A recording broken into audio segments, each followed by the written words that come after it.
जय माता दी। आइए सुनते हैं दशा माता व्रत कथा में चौथा अध्याय। एक साहूकार था। उसके परिवार में 5 पुत्र, उसकी बहुएं तथा एक पुत्री थी। पुत्री का विवाह हो चुका था, परंतु उसका गौना नहीं हुआ था। इस कारण वह भी अपने माता पिता के घर में रह रही थी। एक दिन साहूकार की पत्नी दशा माता का डोरा ले रही थी। उसकी बहुओं ने भी डोरे लिए। बहुओं ने अपने सास से पूछा कि क्या ननद के लिए भी डोरा लेना है। सासू ने कहा हाँ। इस पर बहुओं ने कहा कि उनकी तो विदाई होने वाली है, यदि व्रत से पहले ही विदा हो गई तब क्या होगा। सास ने उत्तर दिया, मैं व्रत का सारा सामान साथ में रख दूंगी, वह अपने ससुराल में पूजा कर लेगी। ऐसा ही हुआ। उसके ससुराल से लेने उसका पति आ गया। माँ ने बेटी को विधि पूर्वक विदा किया और उसकी पालकी में पूजा का सब सामान रखवा दिया। लड़की जब अपने ससुराल पहुंची तो उसके घर के आंगन में गलीचा बिछाकर बैठाया गया। आस पड़ोस की महिलाएं नई बहू को देखने आने लगी।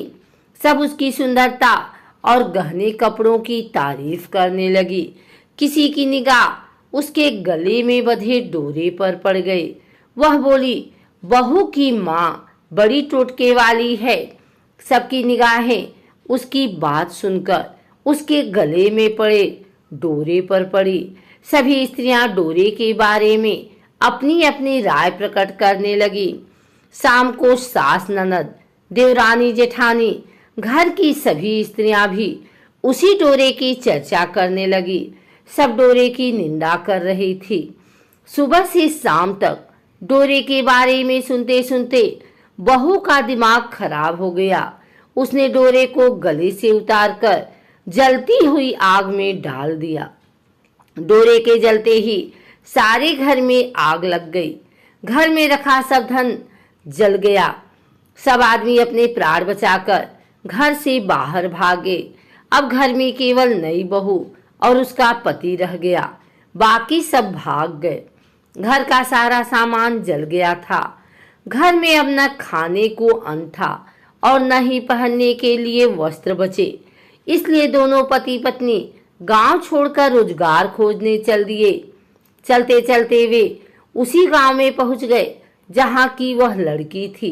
लड़की ने अपने पति से कहा, तुम यहाँ भार झोंको और मैं भी कोई काम ढूंढती हूँ।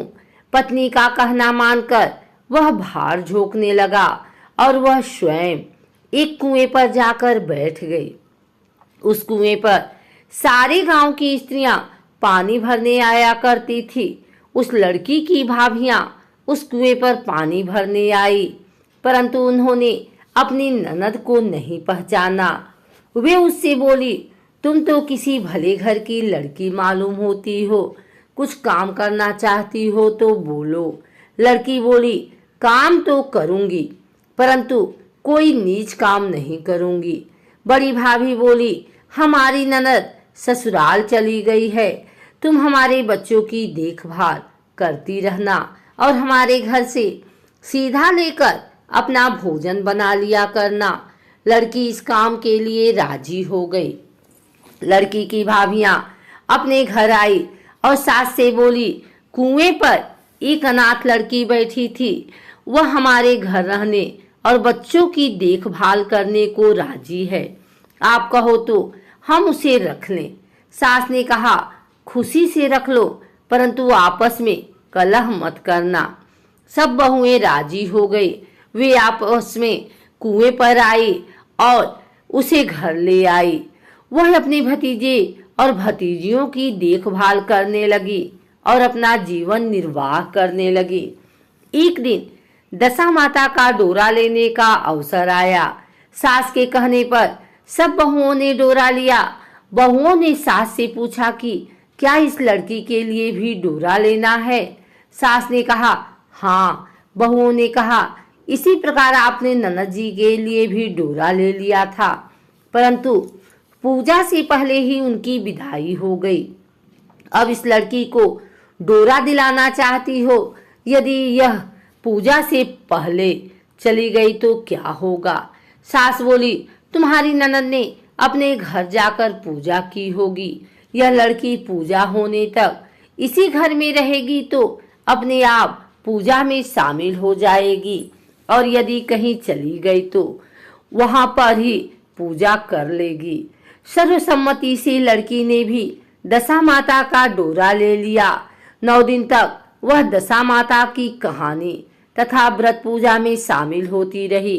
10वें दिन लड़की की माता व बहुओं ने सरसी स्नान किया और घर में चौका लगाया तथा पूजन की तैयारी करने लगी। लड़की बहुओं से बोली, यदि कोई पुराना कपड़ा मिल जाए तो मैं भी स्नान कर लूं। बहुओं ने अपनी सास से पूछकर अपनी ननद की साड़ी उस लड़की को दे दी। अपनी पुरानी साड़ी लेकर वह स्नान करने गई। उसने सर से स्नान करके साड़ी पहनी और घर आ गई। घर पर पूजा आरंभ हो गई। वह जैसे ही पूजा के पास आकर बैठी तो बहुओं ने कहा, यह तो हमारी ननद जैसी लग रही है।